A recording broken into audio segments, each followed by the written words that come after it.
अब स्वामी जी एक बहुत महत्वपूर्ण बात मैं बताने जा रहा हूं। कल जैसा कि पूज्य स्वामी जी ने इस मंच के माध्यम से संस्कारों की बात की, गर्भस्थ शिशु के संस्कारों की बात की, कल मैंने एक उदाहरण दिया था कि केकड़ी में हमारे एक 3.5 साल का बच्चा ऐसा है जिसको गीता के 18 में से 8 और अब तो उसको 10 अध्याय भी कंठस्थ याद हो गए हैं। मैंने कल निवेदन किया था, इस मंच के माध्यम से घोषणा भी की थी और उसके परिजन सब इस कार्यक्रम को, इस कथा के कार्यक्रम को YouTube पर देख रहे थे, तो मेरी बात उन तक पहुंची और भैया समर्थ को लेकर उसके परदादाजी आदरणीय श्री रामनारायण जी माहेश्वरी, उसके दादाजी श्याम जी माहेश्वरी, सभी लोग, राधा जी माहेश्वरी उसकी दादी जी, उस बच्चे को लेकर यहाँ पर उपस्थित हुए। एक बार तालियों की जोरदार गड़गड़ाहट के साथ में उसका स्वागत कीजिए। और जैसा कि पूज्य स्वामी जी ने संस्कारों की बात की थी, इसी मंच पर उन्हीं संस्कारों को स्थापित करने के लिए हमने निवेदन किया था और बच्चा समर्थ आज यहाँ पर उपस्थित है। 3.5 साल की इस बच्चे की उम्र है और मुझे बताते हुए काफी गर्व, इस बच्चे का नाम इंडिया वर्ल्ड रिकॉर्ड में भी दर्ज हो चुका है। इसकी दादी जी आदरणीय राधा जी माहेश्वरी भी हमारे साथ यहां पर मंच पर मौजूद है। राधा जी माहेश्वरी को खुद गीता के सभी 18 अध्याय कंठस्थ याद है। आदरणीय राधा जी माहेश्वरी को बहुत स्वागत। हमारी आयोग केकड़ी में गीता भवन और उस गीता भवन के सत्संग समिति प्रमुख आदरणीय रामनारायण जी साहब माहेश्वरी, बहुत ही संस्कारित परिवार, और इस परिवार के संस्कार आपको कुछ ही पलों में इस मंच पर देखने को मिलेंगे। पूरे परिवार के साथ में भैया समर्थ को लेकर आदरणीय उनके परदादा जी, दादाजी, दादी जी, बुआ जी सभी आए हैं। और मैं राधा जी माहेश्वरी से निवेदन करूंगा कि इस बच्चे की एक प्रस्तुति इस मंच पर हो तो पूज्य स्वामी जी ने जैसा कहा है वो अक्षरश इसी मंच पर साबित होगा।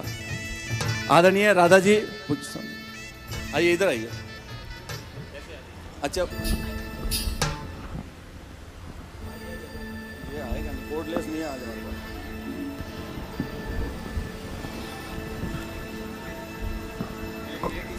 कल मैंने सुनाया था आपको कि कम से कम 3 पीढ़ियों का बच्चों पर असर आता है, पिता, दादा और परदादा। हमारे समर्थ के लिए भी आप देखो, यहाँ पर दादा परदादा सब खड़े हैं, दादी पास में खड़ी है। आप सोचो कि दादी ने किस तरह के संस्कार दिए होंगे, आप सुनकर के दंग रह जाएंगे। संस्कृत के श्लोक गीता के बोलेगा बालक। देवनारायण भगवान को प्रणाम करके स्वामी जी के चरणों में नमन। आप सभी सत्संग प्रेमियों को मेरा सादर जय श्री कृष्णा। इस बच्चे को 12 अध्याय याद है, अभी 13वां अध्याय याद कर रहा है। तो मैं इससे पूछती हूँ, बाबू आपको कौन कौन से अध्याय आते हैं? मुझे बोलो, फर्स्ट आता है क्या? ऐसे बोलो। 1 आता है, 2 नहीं आता, 3 2 नहीं, 2 आता है, 3 आता है, 4 आता है, 5 आता है, 6 आता है, 7 आता है, 8 नहीं आता, 9 आता है, 10 नहीं आता, 11 नहीं आता, 12 आता है, 13 नहीं आता, 14 आता है, 15 आता है, 16 आता है, 17 आता है, 18 नहीं आता। अच्छा, मैं आपको कोई से भी अध्याय का नाम पूछ लूं? संस्कृत के श्लोक आते हैं, अंग्रेजी में जवाब दे रहा। देख लो इसकी विशेषता तो देखो आप। अच्छा, स्वामी जी पूछेंगे, कोई से भी अध्याय का नाम पूछ लीजिए, आपको कोई से भी। अच्छा, सच में एक बताओ, 12वें अध्याय का क्या नाम है? 12वें अध्याय का भक्ति योग। शाबाश। 15वें अध्याय का नाम बताओ। पुरुषोत्तम योग। गुड गुड, बहुत सुंदर। अच्छा, पहले अध्याय का नाम बताओ। अर्जुन विषाद योग। अरे वाह, अर्जुन विषाद योग, शाबाश। तीसरे का कर्मयोग।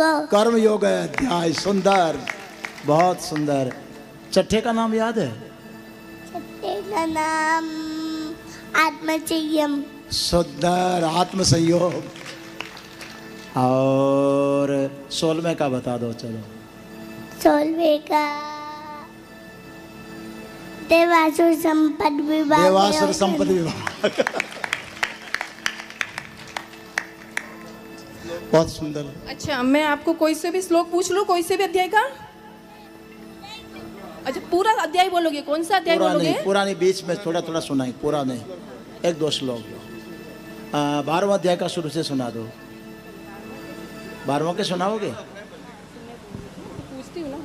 चलो कौन सा मैं सुनाओगे? पूछती हूँ, आप बताना, ठीक है? मैं हाँ, अपने आप ही बोल। चलो एक बार अपने आप बोलो, बोलो। देख के नहीं बोलना। चलो बिना देखे बोलो। एवं सतत युक्ताये। अभी बोल दूंगा। अपने आप ही बोल दूंगा। सामने मुंह करो, सब लोग आपको देख रहे हैं। इधर नहीं। अच्छा, 9th बोलोगे?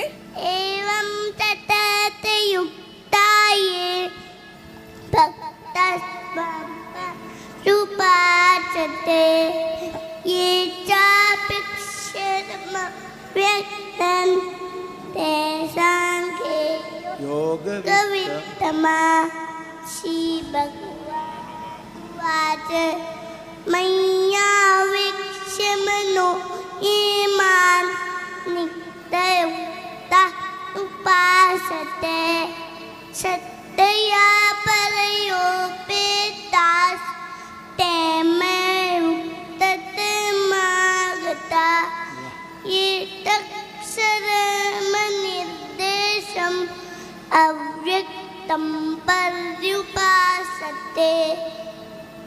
ये अच्छा, अब मैं पूछूँ जो बताओगे? हाँ, अब मैं पूछती हूँ, चलो आपसे, ठीक है? बोल दूंगा। मोगाशामोग कर्माणो मोगज्ञानाविचेतस अक्षसीमांसुनीं चैव प्रकृति मोहिनीं चिता। अच्छा, आप दूसरा पूछती हो ना। ये कौन से अध्याय का पूछा मैंने आपसे? ऊर्ध्वमूल। नाइन्थ। अच्छा, अब मैं पूछती हूँ। वो बोला कौन सा अध्याय का पूछा मैंने से, बोला 9th का पूछा था। अच्छा बताओ। ऊर्ध्वमूलमधशाखम् अश्वं तत्तमुरवयं सन्नाञ्चयस्य पर्णानि यस्तं वेदस वेदवित्। अच्छा, ये कौन से अध्याय का श्लोक है? 15। 15वां अध्याय का। बहुत सुंदर। अच्छा, एक को बताओ। अनंत विजयम राजा कुंती पुत्रो युधिष्ठिरा नकुलसहदेवश्च सुखौसमणिपुष्पकौ। अच्छा, ये कौन से अध्याय का है? ये कौन से अध्याय का है? 1 पहले अध्याय का। शाबाश। अच्छा, एक को बताओ। जायसी चेत कर्मणस्ते मता कीर्तनादन तत्किं कर्मणि घोरे मान नियोजयसि केशव। चलो ये बता दो कौन से अध्याय का है? 3। गॉड, एक भी तो नहीं चूक रहा कहीं। अच्छा बताओ। राजविद्या राजगुह्यम पवित्रमिदमुत्तमं प्रत्यक्षावगमन्दर्म्यं सुसुखं कर्तुमव्ययम्। कौन से अध्याय का है? 9 अध्याय। शाबाश। 9वें अध्याय का अच्छा, श्लोक। एक को लास्ट बता दो। अद्वेष्टा सर्वभूतानां करुण एव च बस निर्ममोनि निरहंकार समदुःख सुख क्षमी। कौन से अध्याय का है? 12वां अध्याय का। शाबाश। बहुत बहुत धन्यवाद। तालियों की जोरदार गड़गड़ाहट के साथ में स्वागत करो इस नन्हे बच्चे का। अब भी उच्चारण भी ठीक से नहीं हो पा रहा है। संस्कृत के भगवत गीता के 700 श्लोकों में से 10 अध्याय इनको याद है। ऐसे बच्चे के लिए बहुत बहुत ताली बजा करके पीछे तक गड़गड़ाहट से आवाज आनी चाहिए। मैं कल कह रहा था कि इस प्रकार से संस्कार बनते हैं। आने वाले पीढ़ियों में हमारे ऐसे होनहार बच्चे तैयार हों, इसके लिए समाज को जागरूक होने की, धार्मिक होने की, आध्यात्मिक होने की, संस्कारित होने की आवश्यकता है। इधर आओ, सक्षम आओ आओ। शाबाश। 12 अध्याय की परीक्षा हुई थी इस बच्चे की। इस बच्चे ने उन 12 अध्याय की परीक्षा में 400 में से 400 अंक हासिल किए हैं। बोलिए आप। और इनकी दादी जी, जिनको खुद राधा जी माहेश्वरी को खुद 18 अध्याय कंठस्थ याद है। हम प्रणाम करते हैं इस संस्कारित परिवार को। बहुत बहुत धन्यवाद, आपने यहाँ आकर इस बच्चे की प्रतिभा का प्रदर्शन किया। इस राम नारायण जी, माहेश्वरी जी, श्याम जी, माहेश्वरी जी, बच्चे ने जो इस स्वल्प उम्र में इतनी छोटी सी बाल्यावस्था में गीता के प्रति जो तैयारी की है, इसका प्रमुख श्रेय जाता है परदादा जी को। श्री राम नारायण जी, माहेश्वरी जी जो अभी प्रणाम करके पधारे हैं, मैंने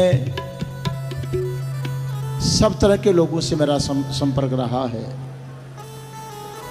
इस तरह की प्रकृति और सात्विक पुरुष संत समाज में भी मिलना दुर्लभ होता है। एक गारस्थ्य जीवन में रहते हुए मैं राम नारायण जी की एक विशेषता आपको बताता हूँ, थोड़ा ध्यान दीजिए, 1 मिनट तो लगेगा। माताओं, खास करके आप लोगों के लिए, जब समय तो हो गया उस बात को, शायद राम नारायण जी को भी याद नहीं आ रहा होगा, पर मुझे याद है। जब श्याम जी की माता श्री जी का देहावसान हुआ था, राम नारायण जी के श्रीमती जी का, तो मैं सांत्वना की दृष्टि से घर पर गया था। उस समय उन्होंने मुझे एक बात बताई जो आप लोगों के लिए बड़ी प्रेरणा की बात है। ये इतना संस्कारी बच्चा कैसे पैदा हुआ, वो उसका उदाहरण बता रहा हूं। उस समय राम नारायण जी ने कोई बात पर मुझे बताया कि स्वामी जी, इस प्रकार की सात्विक प्रकृति की अर्धांगिनी मैं तो भगवान से प्रार्थना करता हूं कि समाज में सबको मिले। उसके लिए उन्होंने उदाहरण बताया मुझे कि जब मेरी शादी हुई थी, तो पहली रात जब शादी होकर के घर पर आई, तो उसने मेरे पैर छू करके मुझे प्रणाम किया, और शरीर छोड़ने तक 60, 65, 70 साल की उम्र में घटना हुई होगी, मुझे भी पूरा उम्र का ध्यान नहीं, पर एक भी दिन ऐसा मुझे याद नहीं आता जिस दिन उसने उठते ही सुबह मेरे पैर न छुए हो, प्रणाम न किया हो। राम नारायण जी ने अपनी पत्नी के लिए बात बताई मुझे।